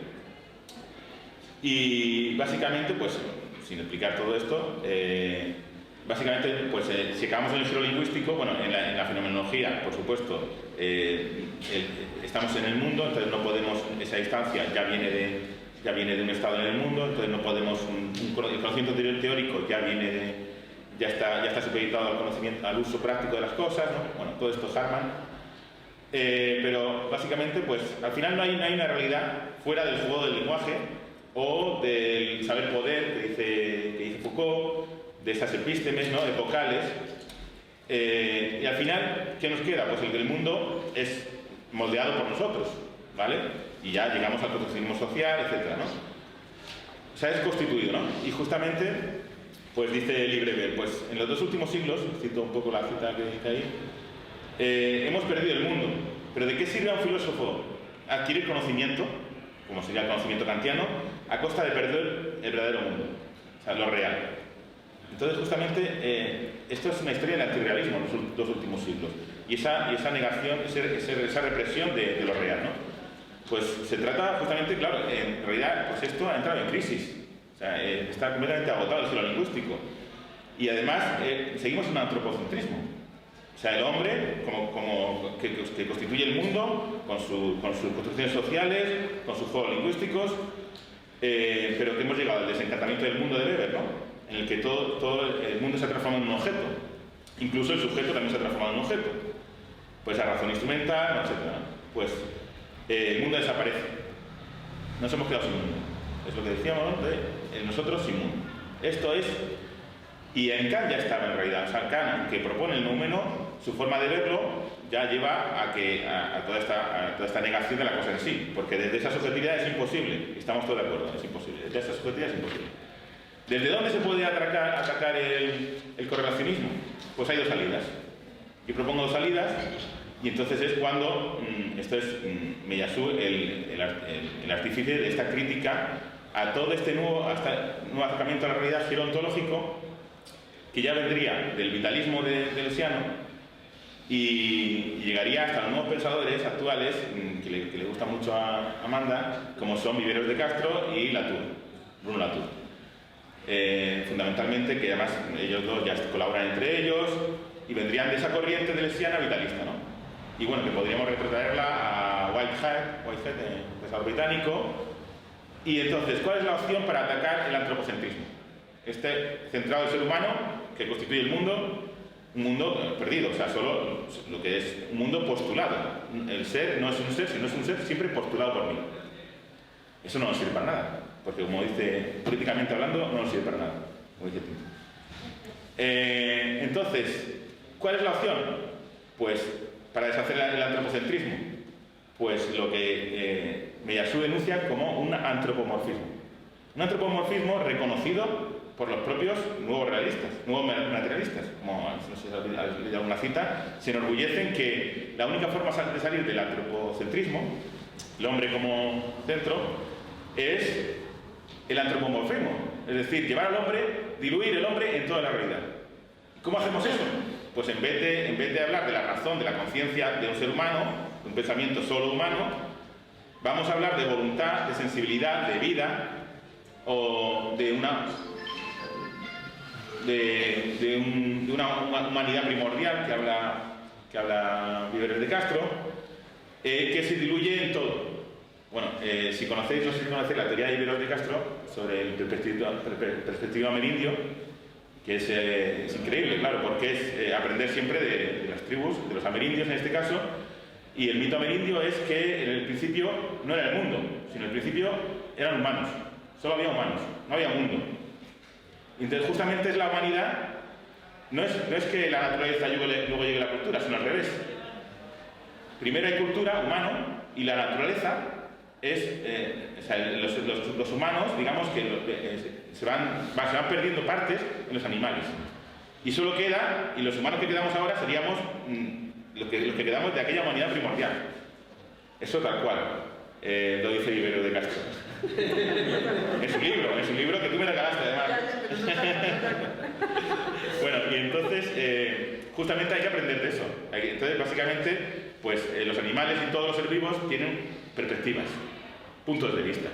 Esa subjetividad la trasladamos a todo, a toda la realidad. Así, digamos que esa razón instrumental, esa razón antropocéntrica de ser humana, pues es mucho menos mala, porque ahora hablamos de la vida, del cuerpo sin órganos deleuziano, que básicamente es pues diluirnos en una experiencia subjetiva, impersonal, en toda la realidad. Pues eso es, esa correlación al final, ¿hemos salido de la correlación de esa forma? Justamente no, al revés. De ser simplemente una relación epistemológica, la hemos convertido en ontológica. Toda la realidad está esa correlación. Es humana, toda la realidad es antropomórfica.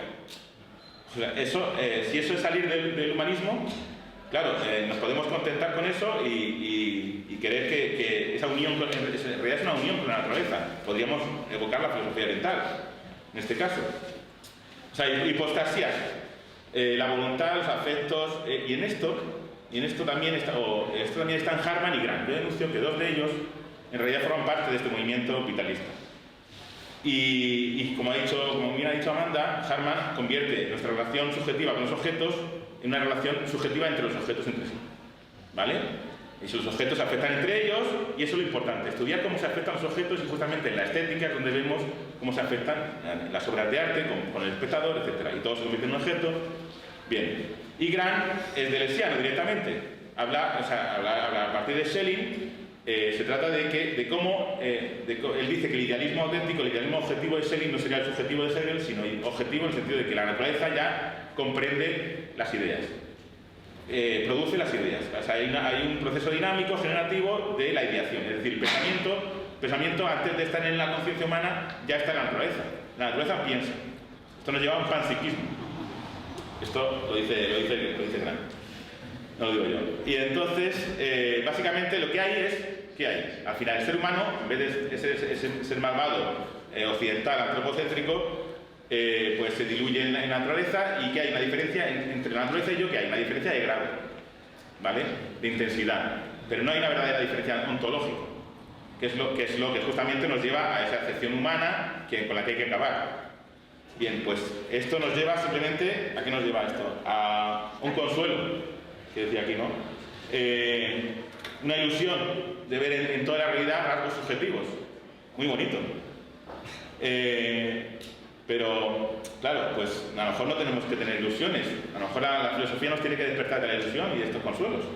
Pues justamente Miyasu quiere despertarnos de esto, junto a Brasier, y por eso dice que toda la revolución copernicana, que se dice, ¿no? Kant, revolución copernicana, es una contrarrevolución tolemaica, porque por lo menos ya sabemos que era el centro de la Tierra, ¿no? Pues es volver a... O sea, es una contrarrevolución porque justamente lo que a ellos les gusta de la ciencia no es lo que dice la ciencia concretamente, sino que por lo menos habla de una realidad no subjetiva, en la que no metemos rasgos subjetivos en ella. Pues eso es importante. Vamos a aprender de eso, simplemente llevarlo a la filosofía. No es que la ciencia nos dice nada verdadero, ni cómo es la realidad, no, al revés, es la filosofía la que nos va a decir, pero a lo mejor tomando esa verdad de la ciencia, no engañándonos, metiendo rasgos subjetivos en todo, sino buscando justamente esa asubjetividad en la realidad. ¿Y cómo la encontramos? Pues no con la revolución copernicana de meternos en vez de ir hacia afuera de la realidad, el adentro del sujeto. Justamente lo que Kant, Galileo, con las matemáticas, busca qué es la realidad en sí misma, lo consiga o no, pero lo que hace Kant es, no, todo es subjetivo. Pues, entonces justamente se trata de volver a intentar pensar lo real, ¿no?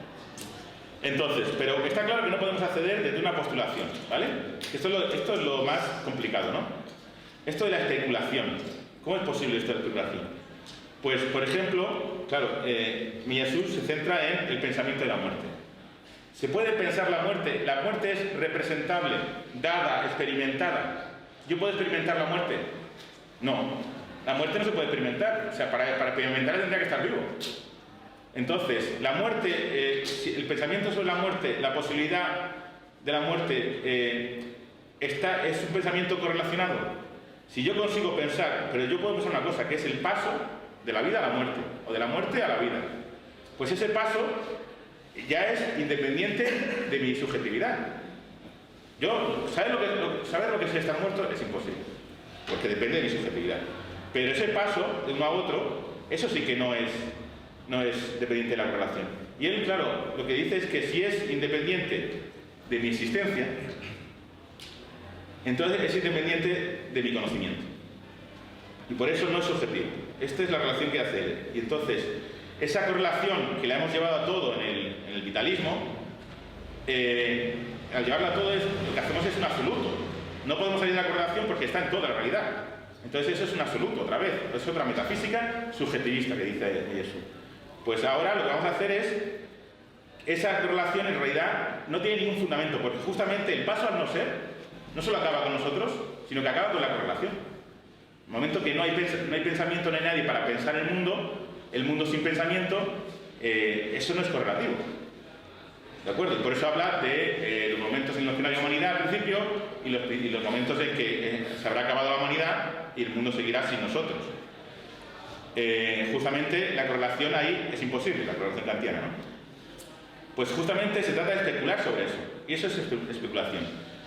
Un pensamiento de lo que es indiferente a nosotros. ¿Es posible pensar el mundo indiferente a nosotros? Pues esto es lo que se plantea Miyasu. Salto especulativo, desde Epicuro, y Althusser lo retoma también.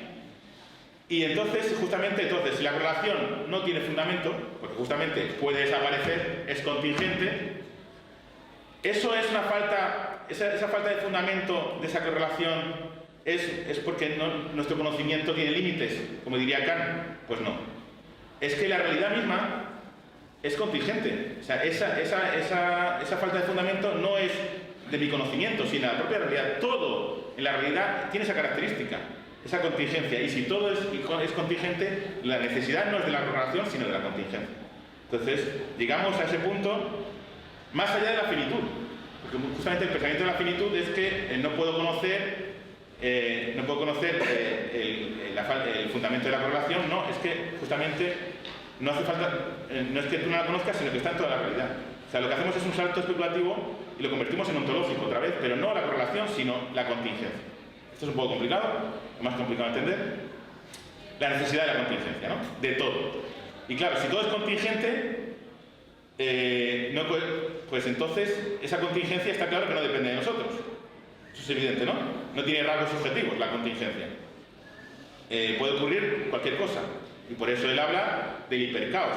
Llegar incluso... o sea, todo significa todo. Incluso la ley de la naturaleza. Pueden cambiar. O no. Porque la filosofía del devenir, desde Heráclito hasta Deleuze, habla de que el ser es devenir. Es cambio. Pues no.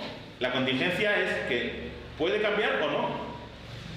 O sea, llegamos a decir que no es un cambio obligado. Porque el cambio obligado también se rige por una razón. No hay ninguna razón de ser en la realidad. Justamente no hay una razón de ser, no hay un pensamiento correlacionado. Entonces, justamente, pues nada, ¿con qué nos quedamos? ¿Con el antropomorfismo? ¿Ese mundo con nosotros, de gente, y nos consolamos? ¿O entendemos que el universo es auténticamente inhumano, indiferente a nosotros, y entonces podemos encontrarnos de nuevo, por fin, con aquello que hemos reprimido, que es la cosa en sí, el afuera absoluto, y en el que ya no nos lamentamos del mundo que se acaba, o de la extinción del mundo, del cambio climático, sino justamente porque el mundo es indiferente a nosotros. No es que nosotros seamos indiferentes al mundo, sino que es el mundo el que es indiferente a nosotros. Y entonces podemos hacer como Justin, en Melancolía, de Lars von Trier, y al final de Melancolía, pues aceptar. No nos lamentamos, no tenemos nostalgia ni de ese mundo que se acaba, ni de ese meteorito o ese volcán que nos va a destruir a todos, sino de que no tenemos nostalgia ni de ese mundo ni de la idea del humano. La idea del humano, ese humanismo antropocéntrico y que también sigue presente en ese antropomorfismo. Bueno, pues nada.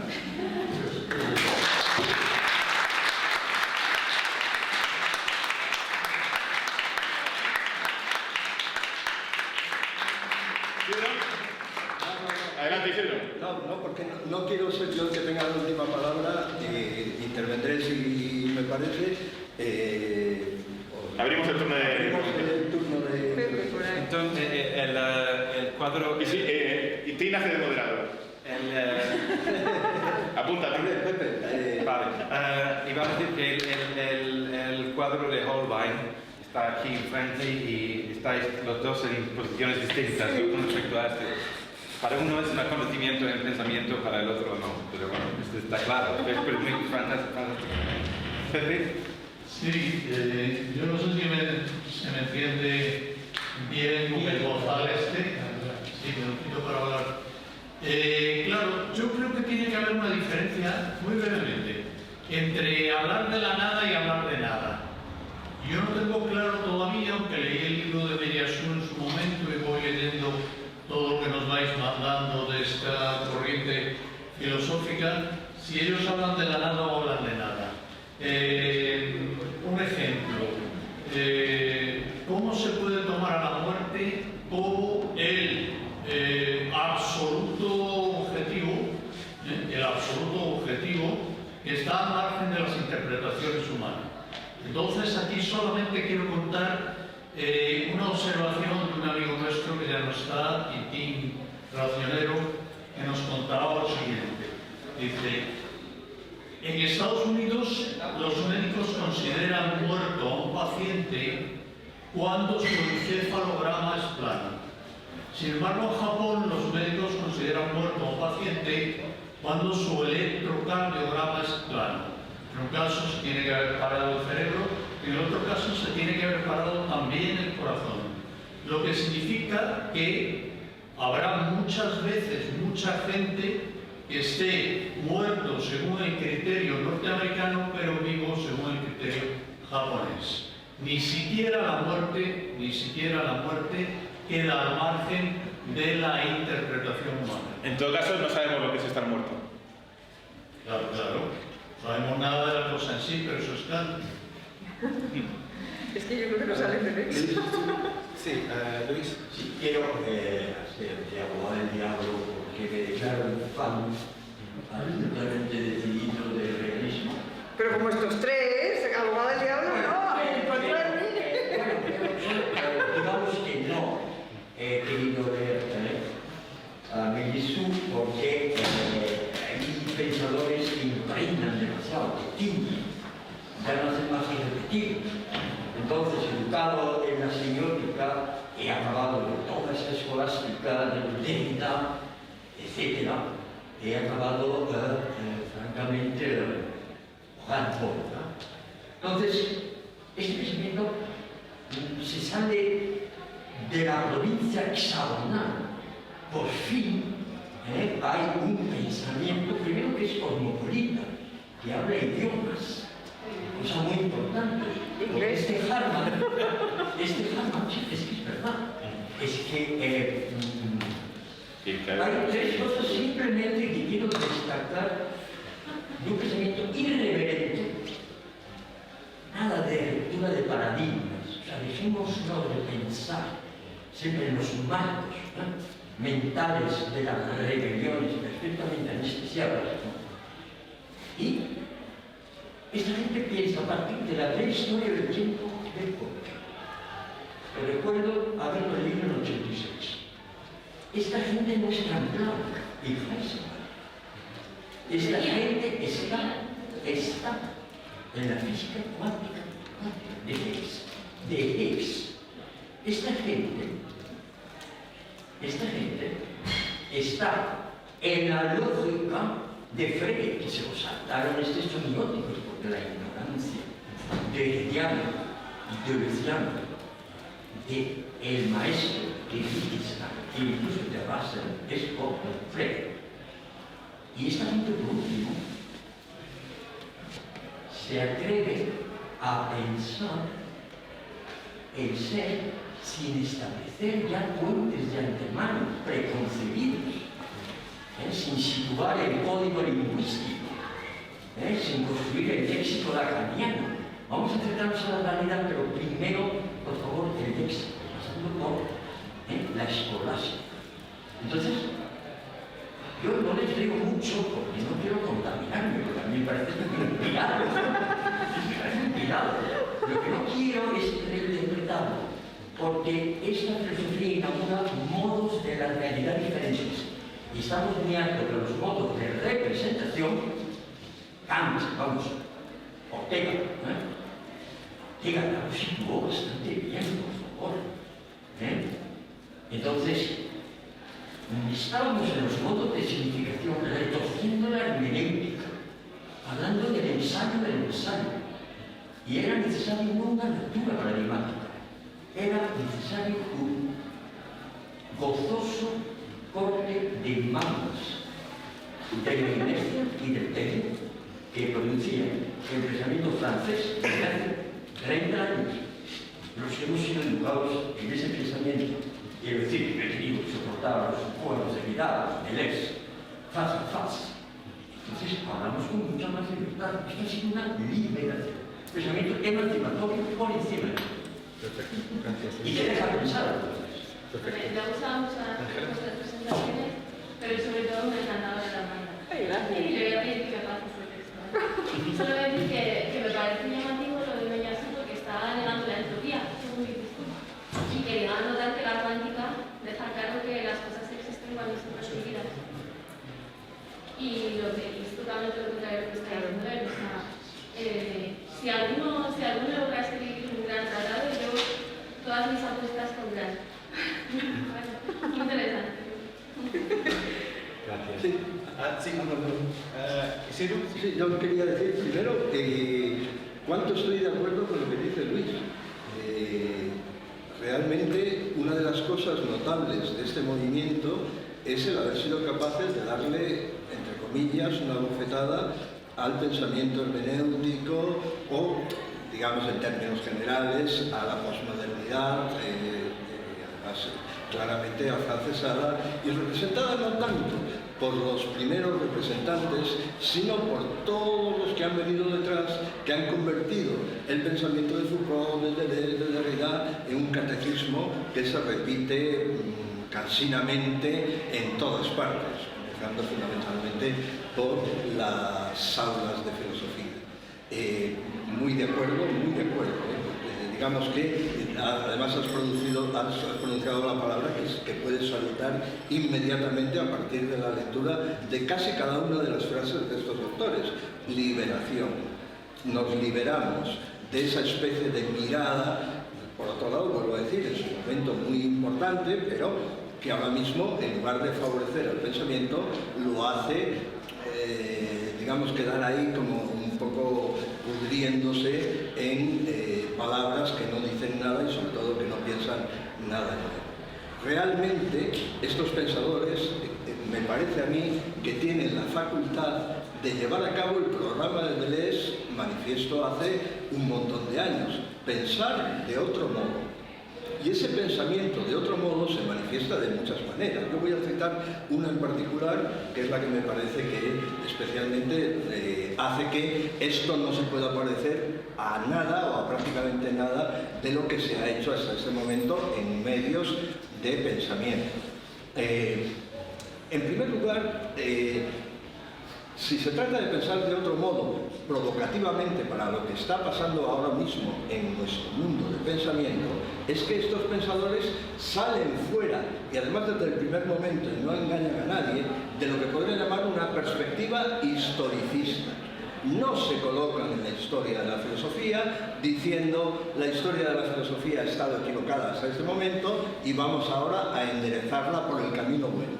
Es cierto que se enfrentan contra grandes corrientes de pensamiento, pero no con la idea de enderezar el camino y de llevarlo a lo bueno, sino precisamente de intentar pensar lo que hasta este momento no se ha pensado. Es decir, tomar el pensamiento como un reto, que se trata justamente de superar ese reto, no de encontrar, como además me ha parecido entender muchas veces que se ha hablado de estos temas, de encontrar una vía de salvación. Es que queremos salvarnos. Algunos sí, desde luego, pero esos son unos incautos que están esperando que con la lectura de un libro, con la adopción de una línea de pensamiento, pues llegaremos al camino positivo, llegaremos a la vía de salvación por la cual todos seremos más felices, estaremos más contentos con nuestra vida y con todo aquello que nos afecta, etcétera, etcétera. Es que eso anula cualquier forma de filosofía. Es lo que, en primer lugar, me parece a mí que se dice en este mundo de pensamiento tan innovador. ¿Y dónde está, para mi gusto, la innovación que se produce en esta manera de pensar? Se produce justamente a partir del asunto de lo trascendental. Es decir, de ese pensamiento que es con Kant, contra Kant, etcétera, pero que a su vez tiene como referencia un punto esencial en Kant, que es el asunto de lo trascendental o de las condiciones trascendentales para que haya conocimiento. Recuerdo, por si acaso alguno no está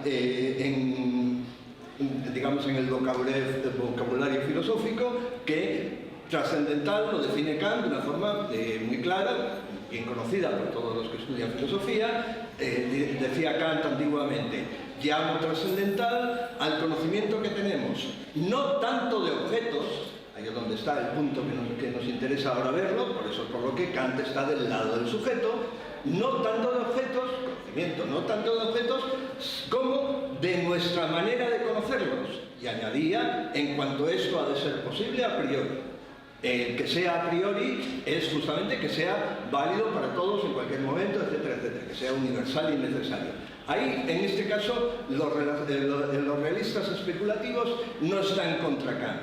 El conocimiento tiene que ser necesario, tiene que ser universal, tiene que alcanzar lo absoluto. Estos no se ponen del lado del relativismo de ninguna manera, es más, lo combaten directamente. Ese relativismo posmoderno es una de las cosas que quieren anular o que quieren quitar del horizonte del pensamiento filosófico. Ahora bien, decía o dice la famosa definición de Kant: el conocimiento de nuestra manera de conocerlos, no de los objetos, sino de nuestra manera de conocerlos. Y todos estos, de una u otra manera, y muy originalmente cada uno por su cuenta, lo que hace es darle la vuelta al planteamiento kantiano.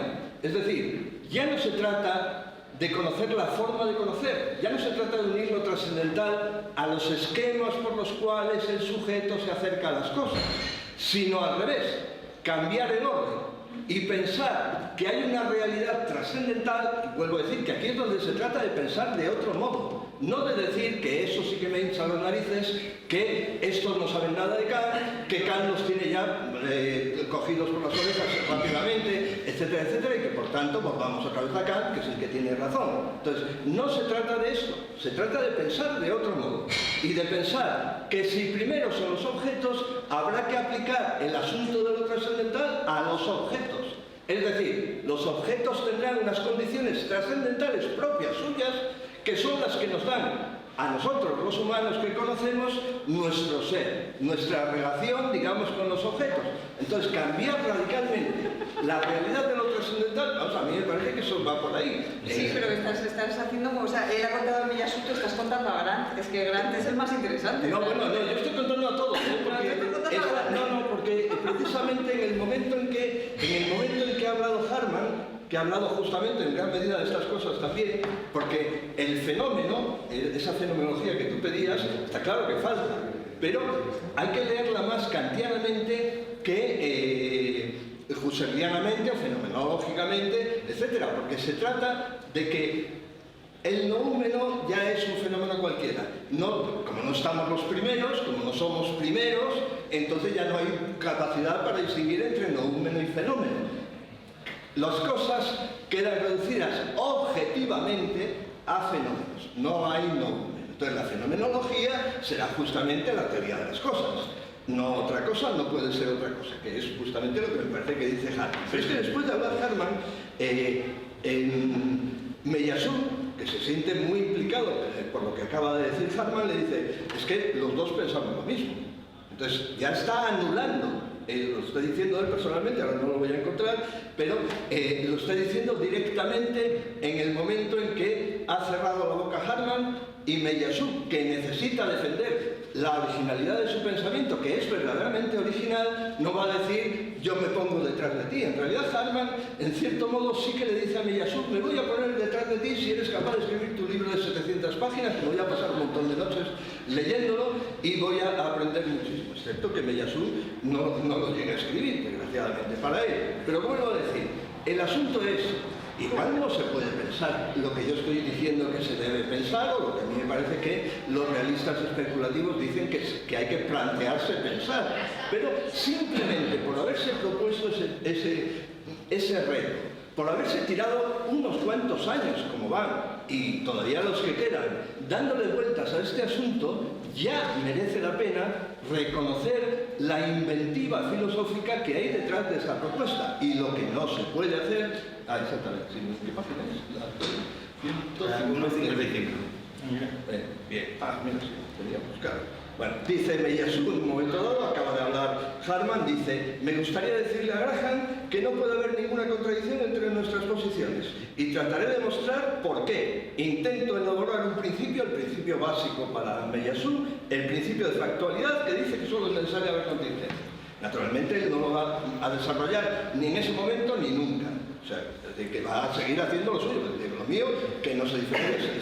Exactamente, no se diferencia de ninguna manera de lo de Harman, es este. Entonces voy a contar lo que significa eso del principio de factualidad, que es especialmente importante para el pensamiento de Miyasu. Pero sí quería decir algo para acabar, que me sigue oliendo en esta manera de afrontar el pensamiento de estos autores, que vuelvo a decir, tienen la máxima ambición, pero a su vez bastante más modestia de la de los profesores de filosofía.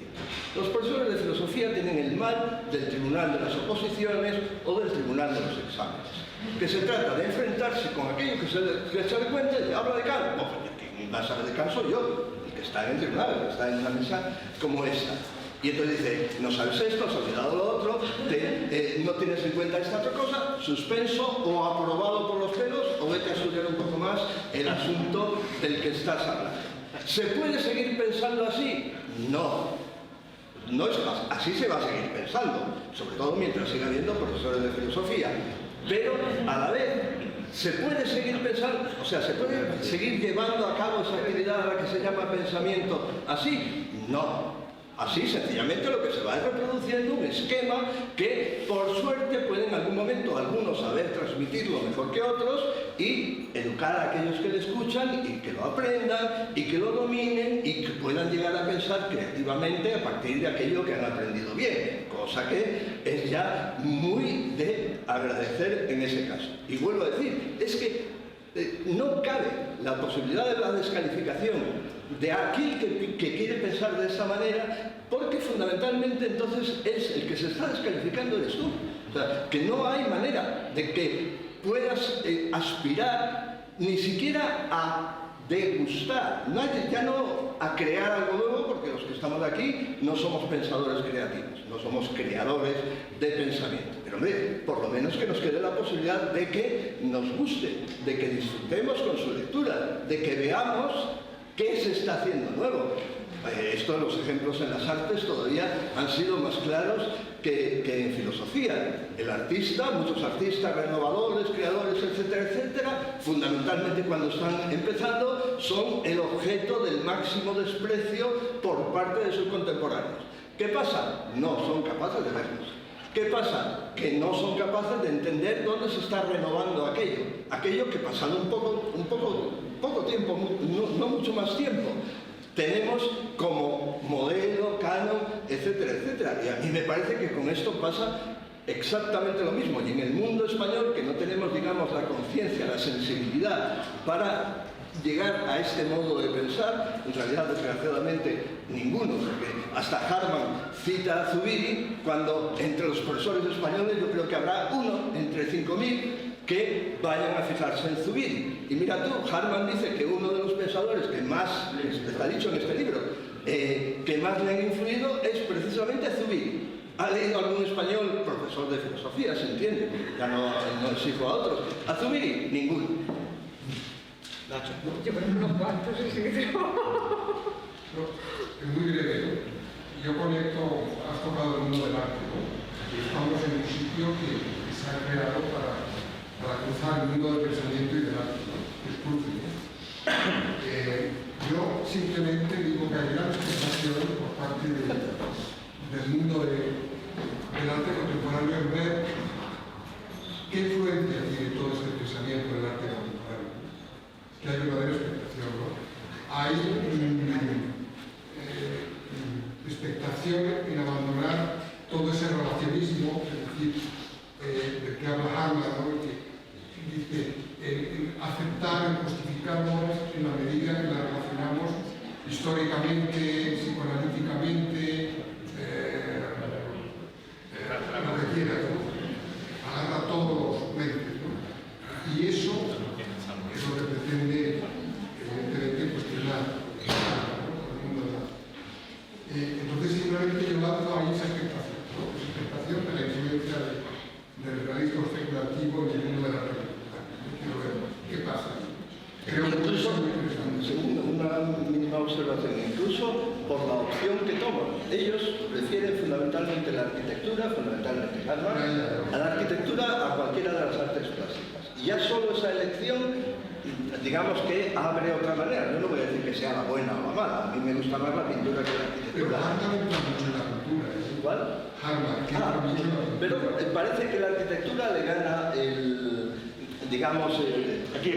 grado de preferencia entre las artes. Pero bueno, Yo tengo una adaptación en la cultura y en la música. La arquitectura es donde más se está pegando, ¿eh? En la arquitectura es donde más se está pegando. Yo he estado varias tesis de arquitectura con realismo especulativo.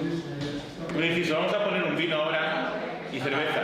Y algo de picar, por si queréis. ¿Alguien quiere decir algo más o...? Lo podemos hacer también con el vino. Yo quería decirles, sobre todo a Rodrigo, que yo sí sé lo que es estar muerto. Es un oxímoron. Es decir, no se puede estar muerto. O estás o te has muerto. Perfecto.